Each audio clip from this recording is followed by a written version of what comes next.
The alien factory shuddered under the impact of heavy weapons fire. Sergeant Jack Cooper braced himself against a pulsing energy conduit, his rifle trained on the main entrance. The air was thick with ozone and the acrid smell of weapon discharge. Contact. Northside Private Rodriguez's voice crackled over the comm. A series of explosions followed, punctuated by the staccato of human weapons fire. Lieutenant Ramirez's voice cut through the chaos. "Cooper, we need those defenses online now." Jack gritted his teeth, turning back to the alien control panel he'd been trying to decipher. The strange symbols pulsed and shifted, almost as if alive. He took a deep breath, remembering the patterns he'd observed earlier. "Come on, you alien piece of junk," he muttered, pressing a sequence of glyphs. For a moment, nothing happened. Then, with a low hum that he felt in his bones, the factory came to life around them. Energy fields sprang up around the entrances, shimmering barriers that the alien weapons couldn't penetrate. Strange, insectoid drones emerged from hidden compartments, zipping out to engage the enemy forces. "Holy shit," Cooper Ramirez said, a rare smile breaking through his grimy facade. "What did you do?" Jack shook his head, equally amazed. "I think I just turned on the factory's defense systems. Let's hope they're as confused by this as we are." The next few hours were a blur of frantic activity, while the alien forces regrouped, trying to figure out how to breach the unexpected defenses. The human survivors fortified their position. They tended to their wounded, took stock of their dwindling supplies, and tried to make sense of the alien technology surrounding them. As the alien sun began to set, casting long shadows through the factory's translucent walls, Jack called a meeting with Ramirez and the other squad leaders. "We've bought ourselves some time," he began, his voice low and serious. "But we can't stay here forever. Sooner or later, they'll figure out a way through those defenses." Ramirez nodded grimly. "Agreed. But what's our play here, Cooper? We're outnumbered, outgunned, and stranded on an alien world. It's not like we can just walk out of here." Jack's eyes glinted with determination. "Maybe we can't walk out, but we might be able to sneak out." He laid out his plan, using scraps of alien material to sketch a rough map of their surroundings. The others listened intently, their faces a mix of skepticism and hope. "It's risky," Corporal Chen, their demolitions expert, said when Jack finished. "A lot could go wrong." "Everything about this situation is risky," Jack countered. "But if we stay here, we're just waiting to die. Out there, we at least have a chance." Ramirez was quiet for a long moment, weighing their options. Finally, he nodded. "All right, Cooper, we'll do it your way. Everyone, get some rest. We move out at 0200 hours. As the others dispersed to prepare, Jack found a quiet corner to collect his thoughts. He pulled out the worn photo of Stubborn Pete, a touchstone to a simpler life that felt a lifetime away. "What do you think, old boy?" he murmured. "Ready for another adventure?" The photo, as always, remained silent. But as Jack tucked it away, he felt a renewed sense of purpose. They were going to get out of this. They had to. 0200 hours came all too quickly. The survivors gathered at the factory's rear entrance, a small access point that their alien attackers seemed to have overlooked. Jack had rigged the defense systems to create a diversion on the opposite side of the building. "Remember," Jack said, his voice barely above a whisper, "stay low, stay quiet, and stay together. If anyone gets separated, make for the rendezvous point we discussed." With a nod from Ramirez, Jack triggered the diversion. The night lit up with weapons fire and explosions as the factory's drones launched an all-out assault on the alien forces. Now Jack hissed, and they were moving. They slipped out into the alien night, a world of strange bioluminescent plants and unfamiliar stars.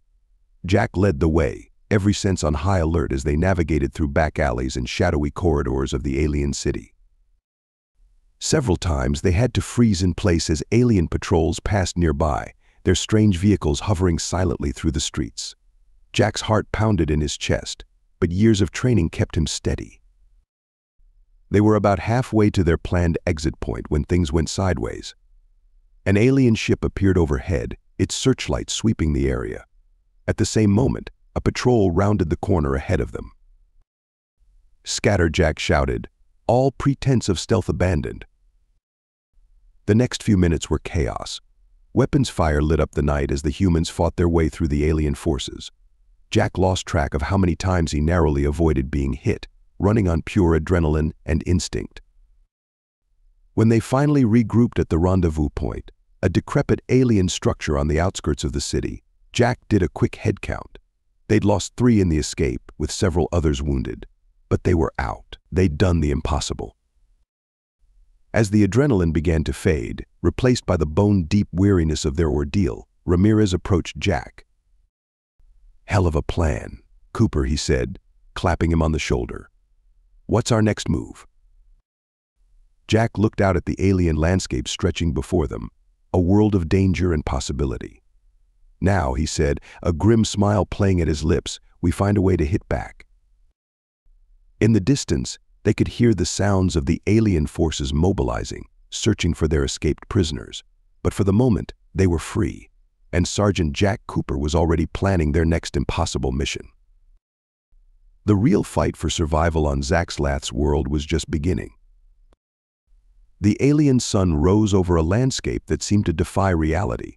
Towering structures of crystalline material jutted from the ground at impossible angles, while fields of what looked like metallic grass swayed in a breeze that carried unfamiliar scents. Sergeant Jack Cooper stood at the edge of their makeshift camp, his eyes scanning the horizon for any sign of pursuit. "Anything?" Lieutenant Ramirez's voice came from behind him. Jack shook his head. "Nothing yet. But they're out there searching. We can't stay here long." Ramirez nodded grimly. "Agreed. But where do we go from here, Cooper? We're not exactly equipped for a long-term camping trip on an alien world." Before Jack could respond, Private Rodriguez approached, excitement clear in his voice despite his exhaustion. "Sarge, Lieutenant, you've got to see this." They followed Rodriguez to where Corporal Chen was crouched over what looked like a piece of alien technology they'd scavenged during their escape. As they watched, Chen manipulated some controls, and a holographic display sprang to life, showing a 3-dimensional map of the surrounding area. "It's some kind of surveying tool," I think Chen explained. "Took me a while to figure out how to turn it on, but look," she pointed to a section of the map. "That structure there? I think it might be a shipyard." Jack leaned in, studying the holographic display intently. The structure Chen indicated was massive, easily dwarfing anything they'd seen so far. And if it was indeed a shipyard. "That's our ticket out of here," Jack said, a plan already forming in his mind.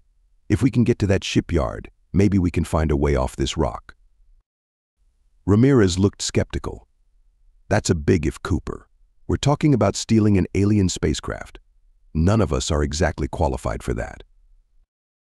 "We weren't qualified to operate an alien factory's defense systems either," Jack countered. "But we managed. Right now, that shipyard is our best shot at survival." After a moment of consideration, Ramirez nodded. "All right, but we do this smart. We need more intel, and we need to be prepared for anything." With their new goal set, the team broke camp and began their journey towards the alien shipyard. The terrain was challenging, full of unexpected hazards. What looked like solid ground sometimes gave way to patches of quicksand-like material, while other areas were crisscrossed with energy fields that played havoc with their equipment. As they traveled, Jack found himself constantly amazed by the alien world around them. Despite the danger of their situation, he couldn't help but feel a sense of wonder. This was why he'd joined the Marines, why he'd left the farm behind to see things no human had ever seen before. On the 3rd day of their journey, they encountered something unexpected: other human survivors. It was a small group, a mix of civilians and a few military personnel, who had been hiding in the ruins of what might have been an alien research facility. "Never thought I'd be so happy to see another human face," said Dr. Emily Sato, the leader of the group. She was a xenobiologist who had been part of the diplomatic mission. "We've been trying to figure out a way off this planet for weeks." Jack filled them in on their plan to infiltrate the shipyard. Dr. Sato's eyes lit up. "That's actually not a bad idea, and I might be able to help. I've been studying alien language and technology since we've been stranded. I'm not fluent, but I might be able to help navigate their systems." With the addition of Dr. Sato and her group, their chances of success seemed to improve. But it also meant more people to protect, more potential for things to go wrong. As they neared the shipyard, the team set up a hidden observation post in the hills overlooking the facility. For 2 days, they watched and gathered intel. The shipyard was a hive of activity, with ships of various sizes being constructed and launched. "Look at the size of those things," Rodriguez whispered in awe as they watched a massive battleship rise from the construction bay. Jack nodded, his mind racing with the implications. They're gearing up for something big, probably an assault on Earth. "All the more reason for us to succeed," Ramirez added grimly. On the evening of the second day, Jack called a meeting to finalize their plan. Using a crude model built from local materials, he laid out the approach. "We'll split into 3 teams," he explained. Team 1, led by Corporal Chen, will create a diversion here, at the main power distribution node. Team 2, under Lieutenant Ramirez, will secure our exit route. Dr. Sato and I will lead Team 3. We're going for this ship here." He pointed to a medium-sized vessel that seemed to be in the final stages of preparation. "Once we're aboard, we'll need to figure out how to operate it fast," Jack continued. "Dr. Sato, that's where you come in. If you can get us past the initial security systems, we might have a chance." The plan was risky, with 1,000 ways it could go wrong. But as Jack looked around at the determined faces of his fellow survivors, he felt a surge of confidence. They had come this far against impossible odds. They weren't about to give up now. As the others dispersed to make final preparations, Jack found a quiet moment alone. He took out the photo of Stubborn Pete, studying it in the alien twilight. "Well, old friend," he murmured. "Looks like we're in for one hell of a ride." In the distance, the lights of the alien shipyard glowed against the darkening sky. Tomorrow, they would make their move. Tomorrow, they would either find their way home or meet their end on this strange, beautiful, terrifying world. Sergeant Jack Cooper tucked the photo away and went to join his team. Whatever happened next, they would face it together. The alien night was alive with unfamiliar sounds as Sergeant Jack Cooper led his team towards the shipyard perimeter. Bioluminescent flora cast an eerie glow over the landscape, providing just enough light for the humans to navigate without betraying their position. "Comms check," Jack whispered into his makeshift communicator, cobbled together from salvaged human and alien tech. "Team 1, in position," came Corporal Chen's reply. "Team 2, ready and waiting," Lieutenant Ramirez confirmed. Jack nodded to Dr. Sato, who was crouched beside him. "All right, people, remember the plan. Chen, you're up in 2 minutes. Ramirez, be ready to move on my signal. Let's make history." As the seconds ticked by, Jack felt the familiar mix of fear and exhilaration that preceded combat. But this was different. They weren't just fighting for survival now, they were taking the fight to the enemy. Precisely 2 minutes later, a series of explosions rocked the far side of the shipyard. Alarms blared as alien forces rushed to respond to the perceived attack. "That's our cue," Jack said, signaling his team forward. They moved swiftly through the shadows, using the chaos of Chen's diversion to slip past the outer defenses. Dr. Sato proved invaluable, her understanding of alien systems allowing them to bypass security measures that would have otherwise stopped them cold. As they neared their target ship, a sleek vessel that hummed with latent energy, Jack couldn't help but feel a sense of awe.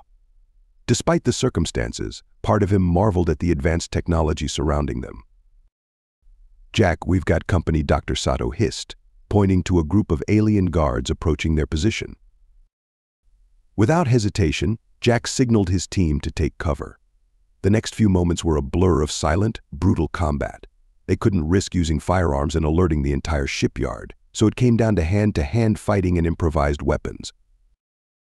Jack found himself grappling with an alien twice his size, its multiple limbs giving it a distinct advantage, but years of hard training and sheer human determination won out.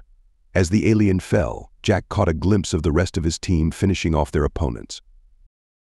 "Everyone okay?" he asked, breathing heavily. Nods and affirmative grunts answered him. They were battered but alive. Good. Let's move before more show up. They reached the ship's entry point, a seamless section of hull that seemed to have no discernible door. Dr. Sato stepped forward, her hands moving confidently over what looked like random patterns on the surface. It's a biometric lock, she explained, but I think I can fool it with what we learned from the research facility. Moments later, a seam appeared in the hull, widening into an entrance. They rushed inside, the door sealing behind them. The interior of the ship was alien in every sense of the word. Organic-looking corridors pulsed with energy, and control surfaces seemed to shift and change as they watched. Which way to the bridge, Jack asked. Dr. Sato consulted a holographic display on her wrist. This way, I think. But Jack, even if we reach it, operating this ship won't be easy. Their technology is. She was cut off as alarms began to blare throughout the vessel. They'd been detected. We'll worry about that later, Jack said. Right now, we need to secure this ship. Move. They fought their way through the corridors, encountering increasing resistance as they neared what they hoped was the bridge. Jack's world narrowed to a series of tactical decisions, each firefight a desperate struggle against an enemy with superior technology and home field advantage. Finally, they reached a sealed door that Dr. Sato identified as the main control center. As they prepared to breach, Jack's comm crackled to life. Cooper, it was Ramirez, his voice tight with tension. We've got major problems out here. They're onto us, and they're bringing in heavy reinforcements. Whatever you're going to do it fast. Jack gritted his teeth. Copy that. We're almost there. Be ready to bug out on my signal. With a nod to his team, Jack triggered the breaching charge they'd prepared. The door disintegrated, and they stormed in, weapons at the ready. The alien crew inside was caught off guard, but they recovered quickly. What followed was a chaotic close-quarters battle, human determination and adaptability against alien technology and physiology. And in the end, it came down to Jack and what appeared to be the alien captain, locked in a desperate struggle near what looked like the main control interface. The alien was stronger, its multiple limbs giving it a clear advantage. But Jack had something the alien didn't: a lifetime of stubborn refusal to give up. With a roar of effort, Jack managed to overpower the alien, using its own momentum to slam it into the control panel. Sparks flew as delicate alien tech shattered under the impact. As the dust settled, Jack looked around the bridge. His team had prevailed, but at a cost. Several were wounded, and the control room was a mess of broken equipment and fallen aliens. Dr. Sato rushed to what remained of the main control panel, her fingers dancing over the alien interfaces. Jack, we have a problem, she said, her voice tense. I can access some systems, but main propulsion and navigation are locked out. We're grounded. Outside, they could hear the sounds of alien reinforcements approaching. They were out of time. Jack's mind raced, searching for a solution. Then his eyes fell on what looked like a weapons control station, its displays still active and beckoning. A grim smile spread across his face. Doctor, can you get those weapons online? Dr. Sato looked at him, understanding dawning in her eyes. Yes, I think so. But Jack, we can't take off. We don't need to, Jack replied, moving to the station. Not yet. Right now, we just need to remind these aliens why picking a fight with humanity was a bad idea. As alien forces surrounded the ship, Jack Cooper prepared to turn their stolen vessel into a fortress. They might be grounded, but they were far from defeated. Alarms blared throughout the alien vessel as Sergeant Jack Cooper's fingers danced over the unfamiliar weapons console. Outside, the shipyard was a hive of frantic activity, alien forces converging on their position. Dr. Sato, talk to me, Jack called out, his eyes never leaving the holographic display before him. What are we working with here? The xenobiologist's voice was tense but focused. I've managed to bypass some of the security protocols. We have access to the ship's defensive systems and, oh my, good, or oh my, we're all going to die, Jack asked, a hint of gallows humor in his voice. Good, I think, Sato replied. This ship is armed to the teeth, Jack. Energy weapons, some kind of plasma torpedoes, and something that looks like it might be a short-range teleportation device. A grim smile spread across Jack's face. Now that's what I like to hear. All right, team, listen up. We may be grounded, but we're not out of this fight yet. Chen, Rodriguez, man those other weapons stations. Everyone else secure the perimeter. We hold this ship at all costs. As his team rushed to comply, Jack turned his attention back to the weapons systems. The alien interface was complex, but there was a certain logic to it that reminded him of the factory defenses he'd managed to activate. Taking a deep breath, he began to power up the ship's arsenal. Outside, the first wave of alien troops reached the ship. Energy weapons flared against the hull, seeking weaknesses. Shields are holding, Dr. Sato reported. But I don't know how long they'll last under sustained fire. Then let's not give them the chance, Jack replied, firing main cannons, now. The ship shuddered as beams of intense energy lanced out, carving swaths of destruction through the approaching alien forces.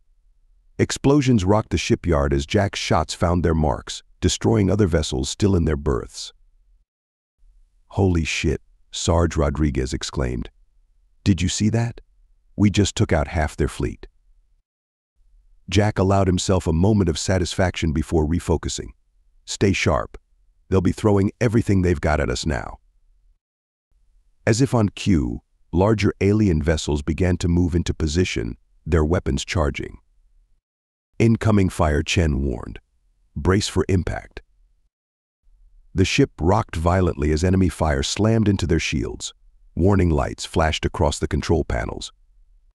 Shields down to 60%, Dr. Sato reported, her voice tight. We can't take much more of this. Jack's mind raced, searching for a solution. Then he remembered something Sato had mentioned earlier. Doctor, that teleportation device you mentioned, could we use it to move the entire ship? Sato's eyes widened.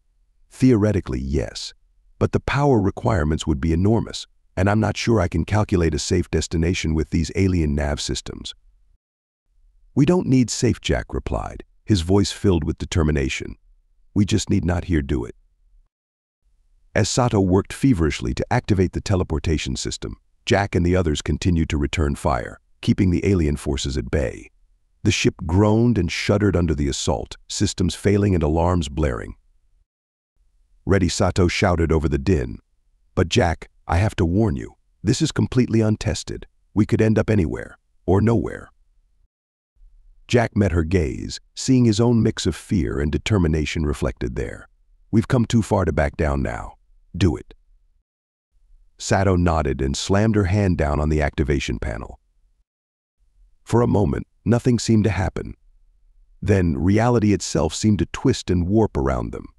Jack felt a sensation like he was being turned inside out, his vision filled with impossible colors and shapes. And then, as suddenly as it began, it was over. Silence fell over the bridge. Through the view screen, instead of the chaos of the shipyard, they saw the vast emptiness of space, punctuated by unfamiliar stars. We did it, Rodriguez breathed, breaking the silence. We're in space. A cheer went up from the team, the release of tension palpable. But Jack knew their challenges were far from over. All right, settle down, he called out. Dr. Sato, can you figure out where we are? And more importantly, can you get us back to Earth? Sato was already poring over the navigation systems. I'm working on it, Jack. But this technology, it's beyond anything we've ever encountered. It might take some time. Jack nodded, feeling the weight of responsibility settle on his shoulders once more. They were free from immediate danger, but they were also lost in an unknown part of space, in command of a vessel they barely understood. As the initial euphoria of their escape faded, the team gathered around the main control area. The reality of their situation began to sink in. So what now? Sarge Chen asked, voicing the question on everyone's mind. Jack looked around at the faces of his team, human and alien technology alike, now bathed in the light of distant, unknown stars. He thought of Earth, so far away, and of the alien threats that still loomed. He thought of Stubborn Pete, and the farm he'd left behind, and of all the impossible odds they'd overcome to get here. A slow, determined smile spread across his face. Now we figure out how to fly this thing. We learn everything we can about this alien tech. And then we take the fight back to them. As the team nodded in agreement, their faces a mix of exhaustion and renewed determination, Jack turned to look out at the star-filled void before them. They were lost, yes, outnumbered and outgunned, certainly. But they were also human, and if there was one thing humans excelled at, it was defying the impossible. Sergeant Jack Cooper squared his shoulders and began issuing orders. Their journey was far from over. In fact, it was just beginning. Somewhere out there, Earth was waiting, and beyond that, a galaxy full of wonders and dangers they could scarcely imagine. But whatever challenges lay ahead, they would face them together. The stars beckoned, and humanity answered. The next chapter of their incredible journey was about to unfold. Thank you so much for listening to this story. I hope you loved it. Please remember to subscribe if you did like it so you can see more videos like this. And please give us a like and a comment too. I'll see you in the next one.